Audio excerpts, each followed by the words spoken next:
ਉਹ ਖੁੱਲ ਕੇ ਗੱਲ ਕਰ, ਕਿਹਨੂੰ ਵੇਖ ਲਿਆ? ਯਾਰ ਉਸੇ ਲੜਕੀ ਨੂੰ ਜਿਹੜੀ ਸਾਲਗਿਰਾ ਤੇ ਮਿਲੀ ਸੀ। ਗੱਲ ਹੋਈ ਹੁੰਦੀ ਤੇਰੇ ਨਾਲ? ਯਾਰ ਗੱਲ ਮੈਂ ਕਿਵੇਂ ਕਰਾਂ ਉਹਦੇ ਨਾਲ? ਤੈਸੀ ਯਾਰ ਗੱਲ ਹੀ ਨਹੀਂ ਕੀਤੀ, ਗੱਲ ਹੀ ਨਹੀਂ ਕੀਤੀ। ਉਹ ਪਾਗਲਾ, ਤੈਨੂੰ ਕਿਵੇਂ ਸਮਝਾਵਾਂ? ਓਏ ਉਹਦੇ ਨਾਲ ਪਿਆਰ ਮੁਹੱਬਤ ਦੀ ਗੱਲ ਕਰ। ਓਏ ਉਹਨੂੰ ਆਪਣੇ ਦਿਲ ਦਾ ਹਾਲ ਸੁਣਾ, ਉਹਦੇ ਦਿਲ ਦਾ ਹਾਲ ਤੂੰ ਪੁੱਛ। ਆਪਣਾ ਨੰਬਰ ਉਹਨੂੰ ਦੇ, ਉਹਦਾ ਨੰਬਰ ਲੈ ਕੇ ਮੈਨੂੰ ਦੇ। ਸ਼ਿਬਲੀ, ਨਹੀਂ, ਮੇਰਾ ਮਤਲਬ ਆਪਣੇ ਕੋਲ ਰੱਖ। ਓਏ ਪਿਆਰ ਮੁਹੱਬਤ ਦੀ ਗੱਲ ਕਰੇਗਾ ਤੇ ਇਸ਼ਕ ਦੀ ਗੱਡੀ ਅੱਗੇ ਚੱਲੇਗੀ।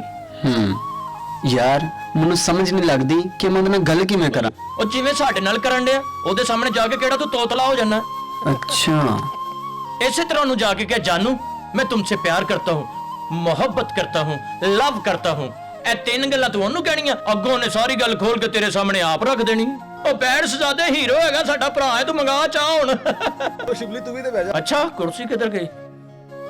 चलो मैं भी बह जाना।